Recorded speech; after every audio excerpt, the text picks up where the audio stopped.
नमो अरहन्ताणं नमो सिद्धाणं नमो आयनीयाणं नमो उवज्झायाणं नमो लोए सवसाहुणम् वन्दे तु सर्वसिद्धे ध्रुवमचलमणोभवं गदिं पत्ते वोच्छामि समयपाहुड मृणमो सुधकेवली भणिदम् नमः समयसाराय स्वानुभूत्या चकासते चित्स्वभावाय भावाय सर्वभावान्तरच्छिदे। समयसार ग्रंथातिराज के पूर्व रंग की 13वीं गाथा के बाद आचार्य अमृतचंद्र जो 8वां कलश लिखते हैं, उस 8वें कलश में टीकाकार पांडे राजमल जी उन्होंने उसका विशेष अर्थ किया है, तो वो विशेष अर्थ की चर्चा आज यहाँ पर करेंगे।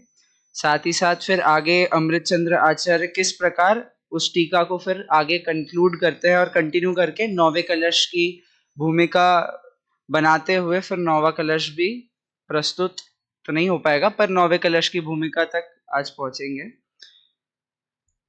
8वें कलश का एक बार पाठ करेंगे।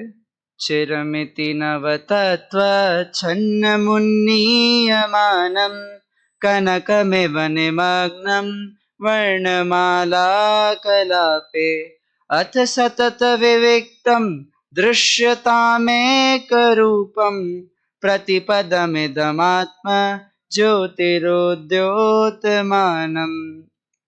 शुद्ध कनक जो छुपा हुआ है बाण भेद में, नव तत्वों में छुपी हुई त्यों आत्म ज्योति है। एक रूप उद्योतमान पर से विविक्त वह, अरे भव्य जन पद पद पर तुम उनको जानो। तो चर्चा इसी बात पर चल रही थी कि किस प्रकार 7 तत्वों को भूतार्थ नय से जानने पर सम्यक दर्शन की प्राप्ति होती है। यहाँ पर उदाहरण दिया था सोने की तरह, जिस प्रकार स्वर्ण नाना वर्णों के पीछे छुपा हुआ है, उसी प्रकार ये जो 9 तत्व है, उन 9 तत्वों के चित्र विचित्र वर्णों के पीछे, मतलब चित्र विचित्र नाना पर्यायों के पीछे किस प्रकार वो चैतन्य भाव एक मात्र जो छुपा हुआ है, और वो चैतन्य मात्र किस प्रकार प्रकट होता है, प्रस्फुटित होता है, जिससे सम्यक दर्शन होता है। मतलब अपनी आत्मा को देखना और सम्यक दर्शन होना एक ही बात हुई। अपनी आत्मा की अनुभूति और सम्यक दर्शन उनका एक ही काल है। तो ऐसे जैसे वो चैतन्य ज्योति स्पष्ट नजर में आने लगती है, उसी को हम सम्यक दर्शन कहते हैं। यहाँ पे कलश टीकाकार इसका विशेष अर्थ करते हैं। अनुशीलन में पेज नंबर 142, जीव वस्तु अनादिकाल से धातु और पाषाण के संयोग के समान कर्म पर्याय से मिली ही चली आ रही है, सो मिली हुई होकर यह रागादि विभावी परिणामों के साथ व्यापक रूप से स्वयं परिणमन कर रही है। वह परिणमन देखा जाए, जीव का स्वरूप न देखा जाए तो जीव वस्तु तो 9 तत्व रूप है, ऐसा दृष्टि में आता है। ऐसा भी है, सर्वथा झूठ नहीं है, क्योंकि विभाव रूप रागादिक परिणाम शक्ति जीव में ही है। यहाँ पे जो उदाहरण लिया धातु और पाषाण, और वहां पर घटित किस पे किया, जीव वस्तु। जीव वस्तु क्या कर रही है, अनादि काल से किसके साथ संयोग कर रही है, कर्म के साथ। तो अब यहाँ पर वो संयोगी भाव की आगे चर्चा करेंगे। तो वो जो संयोग और संयोगी भाव है, तो यहाँ पर संयोग किसका है, तो संयोग है कर्म का। जो पाषाण है, पाषाण का संयोग किसको मिला, कि उस स्वर्ण को मिला। तो उस संयोग के निमित्त से, वैसे ये जो जीव वस्तु है, जीव वस्तु को अनादिकाल से संयोग किसका मिला, उसको जीव को अनादिकाल से संयोग मिला कर्म का। ठीक है, और उस कर्म के निमित्त से क्या हुआ, उस कर्म के निमित्त से रागादि विकारी भाव रूप परिणाम। अब यहाँ पे एक संबंध भी घटित कर रहे, कौन सा? व्याप्य व्यापक रूप। व्याप्य व्यापक किसे कहते हैं? कि जो बड़ा होता है वो होता है व्यापक, और उसके सभी अंशों में जो अंदर निहित होता है उसे कहते हैं व्याप्य। और उसका भी एक नियम कर्ता कर्म अधिकार में स्पष्ट किया था कि भाई व्याप्य व्यापकता तदात्मनि भवेत, मतलब जो तादात्म्य होता है, मतलब एक वस्तु दूसरी वस्तु में है, उन दोनों वस्तु में वस्तु भेद नहीं है, एक और दो। अब एक और दो ये एक ही मशीन के पार्ट अगर हो तो उनमें क्या है? वस्तु भेद नहीं है, एक ही वस्तु है। तो जो एक ही वस्तु है उसी में व्याप्य व्यापक संबंध घटित हो रहा है। यहां पे व्याप्य व्यापक संबंध किसमें घटित कर रहे हैं? कर्मों में और जीव के परिणामों में। एक्चुअल में घटित होगा क्या? कर्म तो क्या है? अजीव। जबकि टीका में अमृतचंद्र आचार्य कहे हैं कि जो अजीव है कर्म है, कर्म का उदय है, तो वो तो कहां आ गया? अजीव में। और आगे जीव के जो परिणाम है, मोह राग द्वेष रूपी परिणाम कह ले, चाहे सात तत्व रूप परिणाम कह ले, ये सब है जीव के परिणाम। और इनमें कौन सा संबंध घटित कर रहे हैं यहाँ पर? व्याप्य व्यापक संबंध। तो यहाँ पर ये जो व्याप्य व्यापक संबंध घटित किया, तो किस आधार पर घटित किया? कि ये जो व्याप्य व्यापक संबंध है, कि मान लिया जाए कि इनमें व्याप्य व्यापक संबंध हो, कारण कार्य संबंध हो, मतलब सीधी बात है, व्यवहार की चर्चा करी क्या? कि कर्म करता हुए और उनका व्याप्य व्यापक संबंध स्वयं के परिणाम से, आत्मा के परिणाम से, कि जिस प्रकार कर्म का उदय आए, ज्ञानावर्णीय कर्म, दर्शनावर्णीय, मोहनीय, वेदनीय, आयु, नाम, गोत्र, अंतराय, इन सभी कर्मों का उदय आए तो जीव विकार रूप परिणमित नियम से होता है। और यहां पर भी जो जीव है वो जीव कर्मों से युक्त है। तो जब ये जीव कर्मों से युक्त होता है तब इस जीव के ऐसी पर्याय देखी जाती है। इस प्रकार ये व्यवहार से कारण कार्यपना यहां पर घटित किया। और ऐसा व्याप्य व्यापक, यहां पे लिखा हुआ है ना, रागादिक विभाव परिणामों के साथ व्याप्य व्यापक रूप से स्वयं परिणमन कर रही है। कौन कर रही है?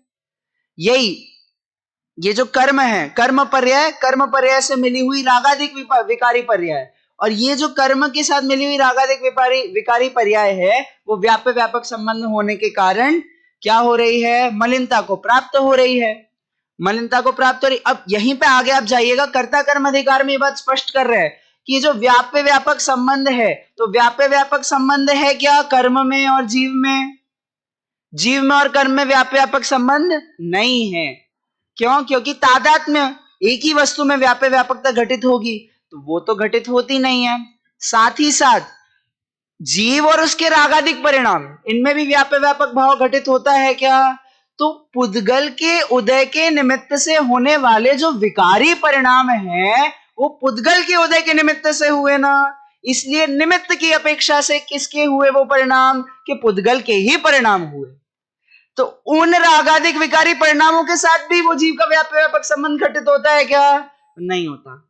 विवक्षा भेद, हर जगह विवक्षा भेद। यहां पे तो यही विवक्षा ले ली कि जो कर्म है वो कर्म कारण है और जो जीव के विकारी परिणाम है वो कार्य है। इस प्रकार व्यवहार से व्याप्य व्यापक संबंध यहां पर घटित किया। तो ऐसे विभाव रूप परिणमित होने की शक्ति भी जीव में है। ये बात सर्वथा झूठी नहीं है कि कर्म जीव का करता है, तो ये बात झूठी है क्या? कि सर्वथा झूठी नहीं है, ऐसी भी शक्ति जीव में है। वर्तमान में रागी है, कर्म के उदय से ही रागी है। ये बात झूठी नहीं है, शास्त्रों में बात झूठ नहीं लिखी कि कर्म के उदय से यह जीव के सुख दुख मरण मृत्यु आदि होते हैं। सो होते, बात सही है, कर्म ही के उदय से होते हैं, सिद्धों के नहीं होते। कर्म की व्यवस्था समझाएंगे तब ये कहना ही पड़ेगा ना। पर आगे जाकर के जब भेद विज्ञान करना है, जहां पे आत्म कल्याण करना है, वहां पे फिर इनसे भेद विज्ञान करवाएंगे। वस्तु का विचार करने पर भेद रूपी वस्तु है, भेद रूप भी वस्तु ही है। वस्तु से भिन्न भेद कुछ वस्तु नहीं। भूतार्थ इस प्रकार है कि स्वर्ण मात्र न देखा जाए, बाण भेद मात्र देखा जाए तो बाण भेद है। स्वर्ण की शक्ति ऐसी भी है जो बाण भेद न देखा जाए, केवल स्वर्ण मात्र देखा जाए तो बाण भेद झूठा है। बाण भेद मतलब कलर्स में जो डिफरेंस है, जो स्वर्ण का उदाहरण दिया वर्ण भेद, मतलब जो नाना पर्याय है, चाहे वो आश्रव की हो, बंध की हो, संवर की हो, निर्जरा की हो या मोक्ष की पर्याय की हो, XYZ कोई भी जीव की पर्याय हो, वो सारी पर्याय में कैसा है, डिफरेंस है। हर एक पर्याय में जीव की डिफरेंस है। तो जब आप जीव के चैतन्य सामान्य स्वभाव को नहीं देखते और उनके इस वर्ण भेद मतलब नाना पर्यायों को अलग अलग पर्यायों को देख करके उनमें विभाजन करते हैं, तो वहां पर क्या है कि ऐसे वर्ण भेद की ओर दृष्टि करते हुए ये वर्ण भेद कैसे हैं, भूतार्थ है। पर इसे भूतार्थ करने के लिए किसको गौण करना पड़ेगा, नयों की विवक्षा नए कैसे प्रयोग में आते हैं कि एक धर्म को तो मुख्य करेंगे तो दूसरे धर्म के विषय में चुप हो जाएंगे, तो उस चुप होने को क्या कहते हैं, गौण हो जाएंगे। तो जो दूसरा धर्म है वो गौण हो गया। तो यहाँ पे कौन सा धर्म गौण हुआ कि जो चैतन्य सामान्य, जो ज्ञान ज्ञान ज्ञान ज्ञान की प्रतिपल जो ये जो तरंग उठ रही है, हर एक जीव में सामान्य क्या है कि वो ज्ञान की पर्याय, वो दर्शन की पर्याय, ये जो हर एक जीव में प्रति समय निरंतर ये जो पर्याय चल रही है, इसको जब हम इग्नोर करेंगे तभी तो हमें हर एक पर्याय का भेद खड़ा करेंगे हमारे सामने, तभी तो हर एक पर्याय का भेद खड़ा होगा। सामान्य की ओर दृष्टि करेंगे तो सामान्य खड़ा हो जाएगा, वही कह रहे हैं। तो अभूतार्थ नहीं है, अभूतार्थ मतलब असत्यार्थ नहीं है संपूर्ण, पर ऐसा भी नहीं है कि भिन्न, जो ये भेद कहा ना, तो ये भेद मतलब वस्तु में भेद हो गया। क्या कहा, जैसे कि एक स्मारक है, स्मारक में 180 विद्यार्थी है, 5 कक्षाएं हैं, तो 5 कक्षाओं में बताओ भेद करते हैं या नहीं करते, 5 कक्षाओं में करते ना भेद, ये कनिष्ठ का लड़का है यहाँ बैठेगा, वरिष्ठ का है यहाँ बैठेगा, first year second year third, भेद किया ना, अरे नहीं किया। जब छात्रों को बोलेंगे कि रुक जाइए, तो बताओ कौन सी क्लास के छात्र रुकेंगे, हर एक क्लास के छात्र रुकेंगे। तो वहां पर प्रयोजन से भेद तो किया, पर वो भेद है नहीं, उनमें अभेदता भी है। तो वो जो छात्रपना है, वो छात्रपना वो है अभेद लक्षण। जो छात्रपना रूप जो धर्म सभी में विद्यमान है, वो तो कैसा है, अभेद, मतलब हर एक क्लास में कॉमन है। और जो वहां पर जो एक एक क्लास का भिन्न भिन्न लक्षण खड़ा किया कि ये कनिष्ठ है, ये वरिष्ठ है, वरिष्ठ है, तो अब ये जो अलग अलग क्लास का ये जो वर्ण भेद खड़ा किया, जब ये वर्ण भेद का भी प्रयोजन है ना, हमें इसका भी कथन करेंगे कि जब हमें कनिष्ठ वरिष्ठ को रोकाना होगा तो कहेंगे उपाध्याय वर्ग रुक जाओ, तो इसका भी प्रयोजन है। तो प्रयोजन से ये वर्ण भेद भी भूतार्थ है। क्यों, क्योंकि इसके ही आधार पर हमें व्यवहार धर्म का उपदेश देना है, इसी के आधार पर हमें पूरे जैन धर्म का आधार नींव रखनी है। कहां से रखेंगे, और जो नए जीव हैं जिन्हें अभी निश्चय ने व्यवहार ने के माध्यम से जो एक वस्तु है, उस एक वस्तु का स्वरूप नहीं पता है, तो उनको वो एक वस्तु का स्वरूप कैसे समझाएंगे, तो इसी व्यवहार ने के माध्यम से समझाएंगे। तो ये जो वर्ण भेद है, वो वर्ण भेद से देखा जाए तो कैसा है कि नाना प्रकार से है, वो भी भूतार्थ हो गया। अब वर्ण भेद को क्या करना है, गौण, और गौण करके किसको खड़ा करना है कि स्वर्ण मात्र, या फिर कह लो जो सामान्य है, उस सामान्य को जब मुख्य करेंगे तो क्या गौण हो जाएगा कि ये भेद गौण हो जाएगा। तो वहां पे क्या दिखने लगेगा कि जैसे सोना है तो सोने में सोना सोना सोना दिखने लगेगा, जहां पे छात्र है वहां पे छात्र छात्र छात्र। अब शास्त्रियों में भी स्नातक, भूतपूर्व, वर्तमान में अध्ययनरत, इस सभी में क्या दिखने लगेगा, अरे शास्त्री है, इस शास्त्री का सामान्यपना घटित हो गया ना। उसी प्रकार ये जीव की कितनी पर्याय है, अनंत, अनंत पर्यायों में एक चैतन्य मात्र दिख रहा है। अनंत पर्यायों में क्या दिख रहा है, एक चेतना। बताओ वहां पे गुणों का भेद है कि नहीं है, कितने गुण है आत्मा में, अनंत गुण है, अनंत गुणों की अनंत पर्याय है, और इन अनंत गुणों और अनंत पर्यायों में क्या दिख रहा है, एकमात्र चैतन्य।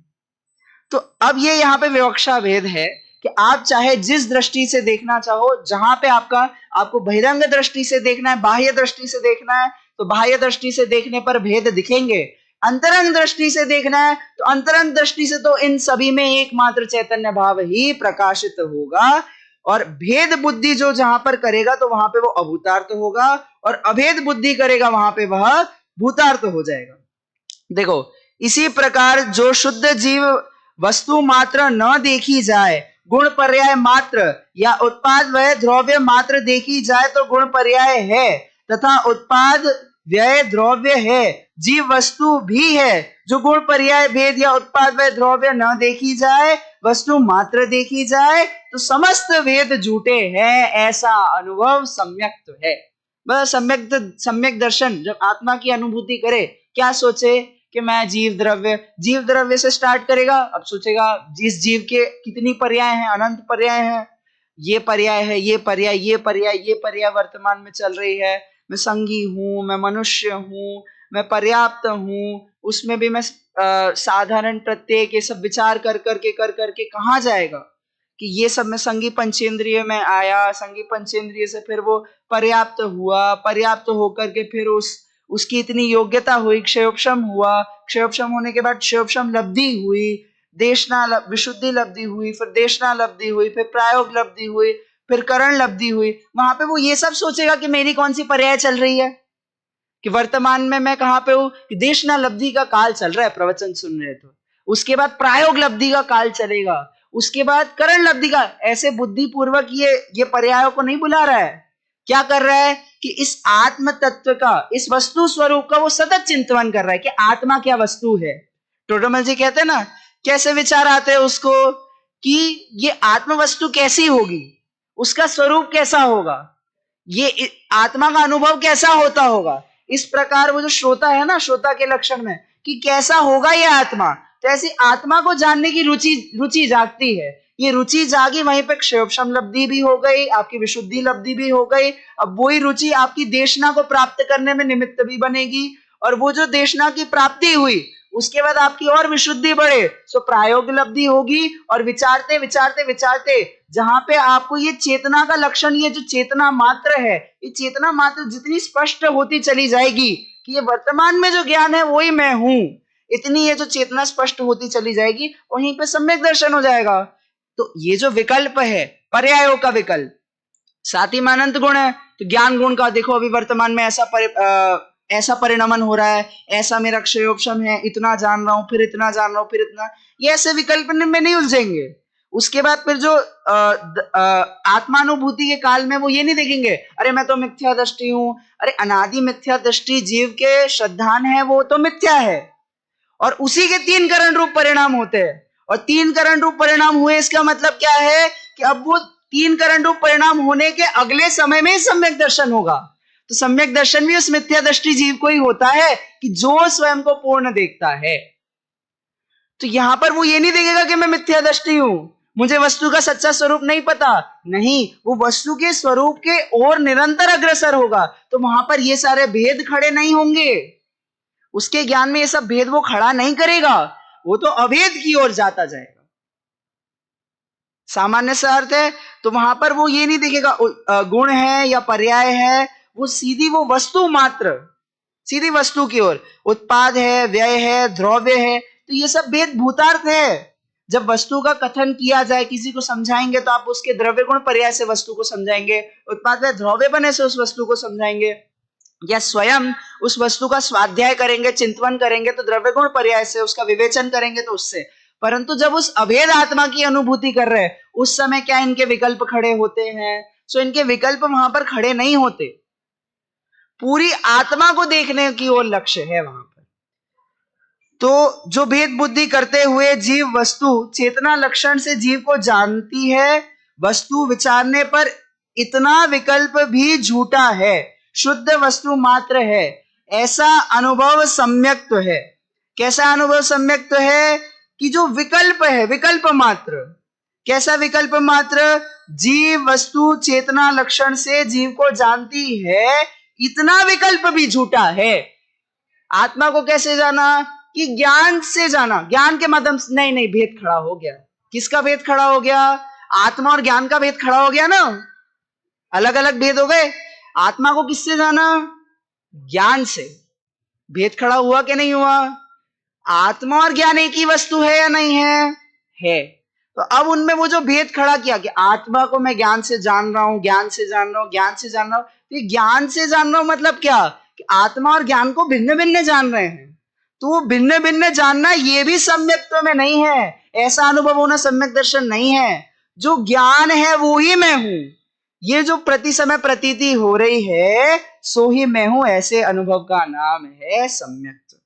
कंक्लूजन दिया सभी का। कितने कितने भाव अभूतार्थ है, सारे भावों को यहाँ पे लिख देंगे। संयोग संयोगी भाव जो कह आए कि जो कर्म है, कर्म के उदय हैं और उसके साथ जीव के होने वाले परिणाम है, उनमें संयोग संयोगी भाव है, ये भी कैसे हैं, अभूतार्थ है। फिर द्रव्य गुण पर्याय का जो भेद खड़ा हुआ तो ये भी कैसे है कि अभूतार्थ है। फिर उत्पाद व द्रव्य का जो भेद खड़ा किया, एक ही वस्तु में खड़ा किया तो भिन्न भिन्न है, पृथक नहीं है। प्रवचन सार में कहते हैं ना कि ये जो द्रव्य गुण पर्याय या उत्पाद व द्रव्य तो ये भिन्न भिन्न है। क्यों? लक्षण संख्या प्रयोजन के आधार से इनमें भेद खड़ा किया, तो ये वस्तु में भेद नहीं है, प्रयोजन से इनमें भेद खड़ा किया गया है। तो भूतार्थ तो है पर व्यवहार न से। यहां पर जहां पर आत्मानुभूति का काल है, जहां पर दृष्टि के विषयभूत आत्म तत्व की चर्चा है, वहां पर ये समस्त वेद भूतार्थ है। उसके बाद गुण पर्याय उत्पाद व द्रव्य सभी व्यवहार न से सत्यार्थ बताकर भी यह स्पष्ट किया है कि शुद्ध न से भूतार्थ न से यह सभी असत्यार्थ ही है, सभी असत्यार्थ है। अब कहोगे द्रव्य गुण पर्याय, अरे इसके आधार पे तो हमारा पूरा विश्व टिका हुआ है। उत्पाद व द्रव्य, अरे जैन धर्म का सिद्धांत है, उससे असत्यार्थ कह दिया। असत्यार्थ किया मतलब ये नहीं कहा कि वस्तु में ही नहीं है, असत्यार्थ है कि इनका भेद खड़ा नहीं होता।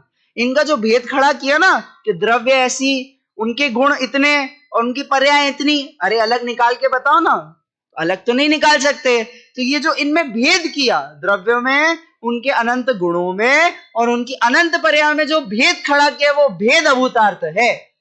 द्रव्य गुण पर्याय अभूतार्थ नहीं है, वो तो वैसी की वैसी ही है, वस्तु तो जैसी है सो वैसी है। अब शुद्ध ज्ञान में उसको समझने के लिए हमें भेद खड़ा करना पड़ता है। शुद्ध ज्ञानी है ना हम लोग, मति ज्ञान है, शुद्ध ज्ञान है, तो अब उसे समझने के लिए भेद खड़ा करना पड़ता है। पर जिस समय उस आत्मा का अनुभव हो, उस समय वो भेद का अनुभव नहीं होता, अभेद का अनुभव होता है। कलश टीकाकार शब्दों को शब्द जो यहां पर आए, चिरमिति नव तत्व छन्न मुन्नीय मानम कनकमेव निमग्नम वर्णमाला कलापे अथ सतत विभक्तम दृश्यतामेक रूपम प्रतिपदम इदम आत्म ज्योति उद्योतमानम। क्या है? ज्योति उद्योतमानम। तो यहां पर एक तो है उन्नीयमान। उन्नीयमान का अर्थ क्या किया? उन्नीयमान का अर्थ किया है अनुमान। क्या अर्थ किया? अनुमान। और उद्योतमान का अर्थ क्या किया? कि प्रत्यक्ष, कि जब यह जीव शास्त्र ज्ञान से जाना, आगम ज्ञान से ये आत्मा कैसी होती है उसका स्वरूप हमने जाना। उसका स्वरूप जान करके ये जो बाह्य लक्षण दिखे कि 10 प्राणों से जो जीता है सो जीव, ऐसा ये जो अब शरीर दिखा, इस शरीर में किसका अनुमान किया? ये जो नाना पर्याय दिखी, बंध की, आश्रव की, मोक्ष की, ये जो नाना पर्याय दिखी, इन पर्यायों में हमने किसका अनुमान, किसको देखने का प्रयास किया? कि ज्ञान को। अनुमान के माध्यम से हमने, क्योंकि शास्त्रों के माध्यम से हमने जाना ना कि ये जो चेतना है ये इसी जीव में है। वर्तमान में क्रोध की पर्याय, वर्तमान में मान की पर्याय, वर्तमान में मायाचारी की पर्याय, वर्तमान में पाप कर रहा हो, वर्तमान में मिथ्या दृष्टि हो, ये समस्त पर्याय में उस मिथ्या दृष्टि जीव ने शास्त्र के आधार से क्या अनुमान लगाया? कि चेतना है। किसका अनुमान लगाया? कि सर्वप्रथम इसका अनुमान लगाया कि ये जो अशुद्धता है उसमें शुद्धता, शास्त्रों से हमने जाना ना, तो उसका प्रयोग भी तो कहीं करना पड़ेगा। तो अनुमान है उसका प्रयोग, क्योंकि जब तक प्रत्यक्ष नहीं जाना तब तक जान तो रहे उस आत्म तत्व को, और उस आत्म तत्व को जान रहे तो कैसे? अनुमान से जान रहे हैं कि ये जो चेतना है, ये जो क्रोधी है, ये क्रोधी कौन है? कि यही आत्मा है। क्यों? क्योंकि ये क्रोध किस में होता है? कि आत्मा में ही होता है। आत्मा से पृथक कहीं क्रोध की सत्ता नहीं है, तो आत्मा में ही क्रोध हुआ। अरे भाई साहब, यही है जीव, यहीं पे ध्यान से देखो, यहीं पे ज्ञान मिलेगा। और ऐसे ज्ञान को ढूंढते ढूंढते ढूंढते जब उसे उस ज्ञान की प्राप्ति होती है, इतनी सी बस भनक लग जाए कि ये जो ज्ञान है सो मैं हूं, ये वर्तमान में जो ज्ञान है सो मैं हूं, और ये जो क्रोधादि मोहादि भाव है ये क्या है? ये आते जाते रहते हैं, कि कभी तो आते हैं, फिर कभी हीन होते हैं, कभी अधिक होते हैं और फिर चले जाते हैं। तो मेरे पास मेरा क्या बचा? सारी पर्यायों में मेरे पास मेरा क्या है? तो ज्ञान, क्योंकि निगोदिया जीव को भी अक्षर के अनंत भाग ज्ञान रहता है। अरे पर ज्ञान तो रहता है, उसके बाद वर्तमान में जितना भी ज्ञान है अधिक ज्ञान नहीं है, कि द्वादशांग के भी एक अंग के भी अंश का ज्ञान है, ज्ञान तो है।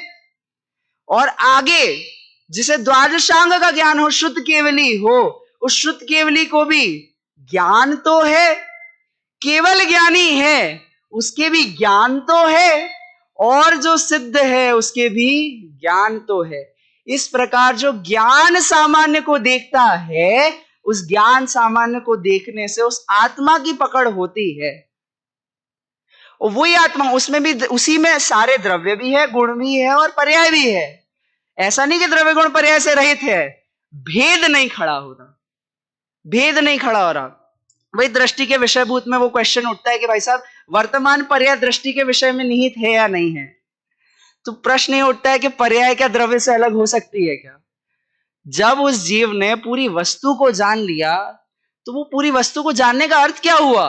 भाई साहब अभेद, उस द्रव्य को, उसके अनंत गुणों को, उसकी अनंत पर्याय अभेद। अरे वस्तु को जान लिया मतलब, वस्तु को प्रत्यक्ष जान लिया मतलब सभी को जान लिया, पर वो पर्याय को नहीं जाना। ऐसा क्यों कहते हैं? कि उस पर्याय का भेद खड़ा करके नहीं देख रहा वो, इसका मतलब है वो पर्याय को नहीं जान रहा, पर्याय में ज्ञान ही नहीं है। अरे भाई साहब वो ज्ञान ही की पर्याय है, वो ज्ञान ही आत्मा, ऐसा अभेदपना यहां पे खड़ा किया। क्यों कहा? समझ में आया कि जब ये प्रैक्टिस की स्टेज में है, तब तो अनुमान के माध्यम से आत्मा को जाने, और फिर अनुमान के माध्यम से, आगम के माध्यम से आत्मा को जानते जानते जानते जितना इस चेतन तत्व की निकट जाता जाएगा अभ्यास के द्वारा, आत्मा की अनुभूति हो, तो वहां पर क्या कहा? वहां पर वो विशेषण का अर्थ लिया प्रत्यक्ष, उद्योत, प्रकट हुआ।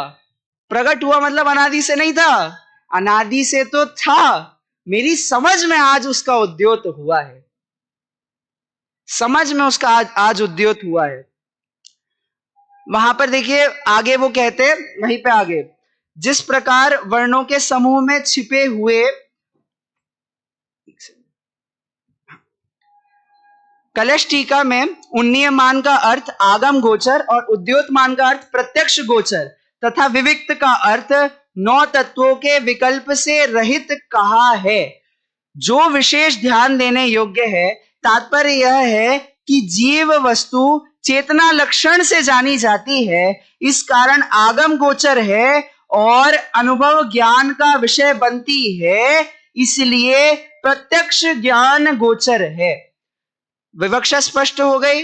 यहाँ पे पीछे चिरमिति नव तत्व छन्न मुन्नीयमानम कनकमिव निमग्नम वर्णमाला कलापे उदाहरण भी लिया था बनारसी दास जी ने सराफ का, कि सराफ वर्तमान में जो अशुद्ध पर्याय है, अशुद्ध पर्याय में उस शुद्धता का अनुमान लगा करके जितनी शुद्धता है उसके अनुसार उसका दाम देता है। उसी प्रकार जो ज्ञानी होता है, वर्तमान में अशुद्ध पर्याय होने पर भी शुद्धता का अनुमान लगाकर, क्योंकि शुद्धता तो शक्ति रूप में है ना, पर्याय में प्रकट थोड़ी है, पर वहां पर स्वभाव शुद्ध है, ऐसा जानकर उस शुद्धता का अनुमान लगाता है, और उस शुद्धता का अनुमान लगा करके उस आत्मा की अनुभूति करता है। सो वो आत्मा की अनुभूति है प्रत्यक्ष और सतत विविक्तम।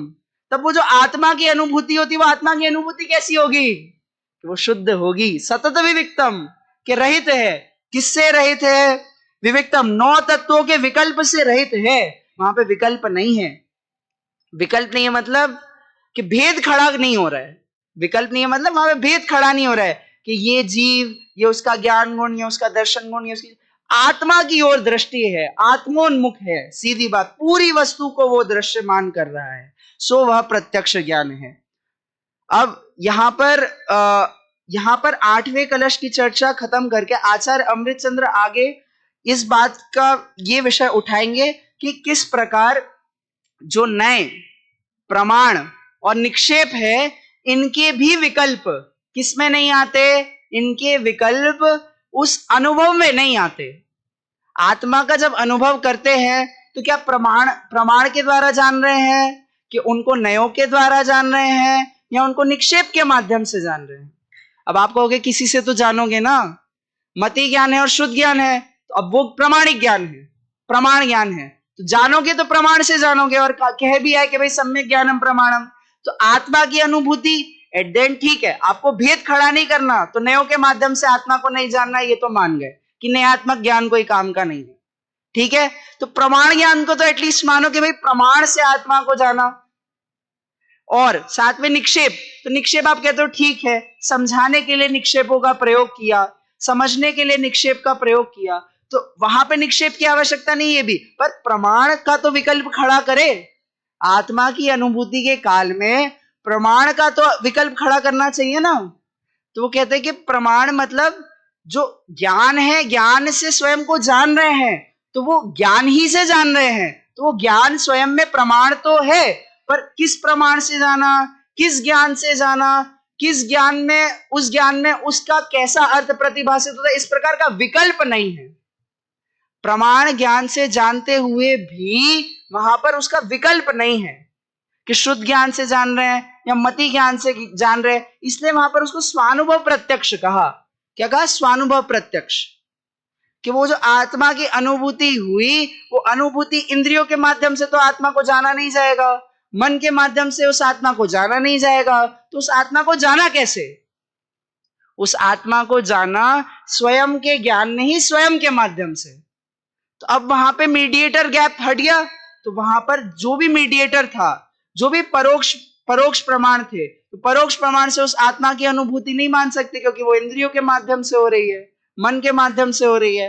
तो वो आत्मा का ज्ञान कैसा हुआ? कि वो आत्मा का ज्ञान हुआ प्रत्यक्ष। तो इसे कहते हैं उद्योतमान का जो अर्थ वो स्पष्ट किया और उनका भेद खड़ा नहीं किया। अब देखो आचार्य अमृत चंद्र इस कलश के उपरांत, 8वें कलश के उपरांत इसका विषय ले रहे हैं कि अब जैसे नव तत्वों में एक जीव को ही जानना भूतार्थ कहा, उसी प्रकार एक रूप से प्रकाशमान आत्मा में अब जैसे नव तत्वों में एक जीव को ही जानना भूतार्थ कहा, उसी प्रकार एक रूप में प्रकाशमान आत्मा के अधिगम के उपाय भूत जो प्रमाणय निक्षेप है, वे भी निश्चय से अभूतार्थ है, उनमें भी यह आत्मा ही भूतार्थ है। तात्पर्य यह है कि उनमें भी एक आत्मा को बतलाने वाला नए ही भूतार्थ है, अन्य सभी को अभूतार्थ कह दिया। और अंत में छेढ़ाला की इन पंक्तियों में यही समान स्वरूपाचरण चारित्र की 6ठी ढाल में जहां पे चर्चा करते हैं, तो ये समान विषय है, एकदम समान विषय है। जिन परम पैनी सुबुद्धि छैनी डारी अंतर भेदिया वर्णादि अनुरागादिते निज भाव को न्यारा किया, निज माहि निज के हेतु निज कर आपको आपे गयो। और ये गुण गुणी ज्ञाता ज्ञान गेय मझार कछु भेद न रहो, जहां ध्यान ध्याता ध्येय को न विकल्प वच भेद न, जहां चिद भाव कर्म चिदेश करता चेतना क्रिया, तहां तीनों अभिन्न अखिन्न शुद्ध उपयोग की निश्चल दशा प्रगटी, जहां दृग ज्ञान व्रत ये तीन धा एक लसा। और एग्जैक्टली अब जो टीका का विषय है वही विषय, परमाण नय निक्षेप, तीनों की चर्चा करी, प्रमाण नय और निक्षेप। परमाण नय निक्षेप को न उद्योत अनुभव में दिखे, दृग ज्ञान सुख बलमय सदा नहीं, आन भाव जो मोह विषय मैं साध्य साधक में अबाधक कर्म अरुत सुफलनिते, चितपिंड चंड अखंड सुगुण करंड च्युति पुनि कलनिते, मैं चिंत निज में थिर भय तिन अखत जो आनंद कहो, सो इंद्र नाग नरेंद्र वा अहमिंद्र के नाही कहो। स्पष्ट हुआ कि ये जो विकल्प है, सीधी सी बात है कि जितने भी विकल्प है उन विकल्पों से पार ये चेतना मात्र को देखने पर इस चेतना का स्वरूप समझ में आता है। यहां पर यह आग्रह नहीं है कि आप भेद को न जानिए, क्योंकि भेद को जाने बिना, बाह्य में जाने बिना आप वस्तु की स्वरूप तक कैसे पहुंचेंगे? कि टुकड़े टुकड़े में जान करके उस वस्तु को आपने जाना, आस्ते आस्ते करके आपने उस वस्तु को जाना, आगम के माध्यम से जाना, फिर युक्ति के माध्यम से जाना, फिर गुरु के उपदेश से जाना, इन सभी से उस वस्तु को जाना। अब आप क्या अनुमान करोगे कि ये जो वस्तु है वो वास्तव में है कहाँ है? अब आपको करणानी योग का सहारा लेना पड़ेगा। कहां पे है? शुद्ध चैतन्य मात्र को ढूंढने जाएंगे, कहां मिलेगा? कि नहीं मिलेगा। आप बोलोगे अरूपी अरस अरूपी कहां है? नहीं दिख रहा। कहां ढूंढने जाना पड़ेगा? कि जो 10 प्राणों से जीता है वहां पे जाना पड़ेगा। कौन जीता है 10 प्राणों से? मैं। इस शरीर में ही वो आत्मा है। उस आत्मा की कितनी पर्याय? कि अनंत पर्याय। उन अनंत पर्यायों में उस चेतना मात्र अरस अरूपी पर्याय को ढूंढना पड़ेगा। और उसको ढूंढते ढूंढते ढूंढते जब उस अखंड अभेद एक चैतन्य मात्र की प्रतीति हो, तब वो पूरा वस्तु, जो वो पूरी वस्तु है, वो पूरी वस्तु आपके ख्याल में आएगी। इस प्रकार ये कलश का अर्थ था। आज का विषय यहीं तक। शेष चर्चा आगामी वक्ता के द्वारा की जाएगी।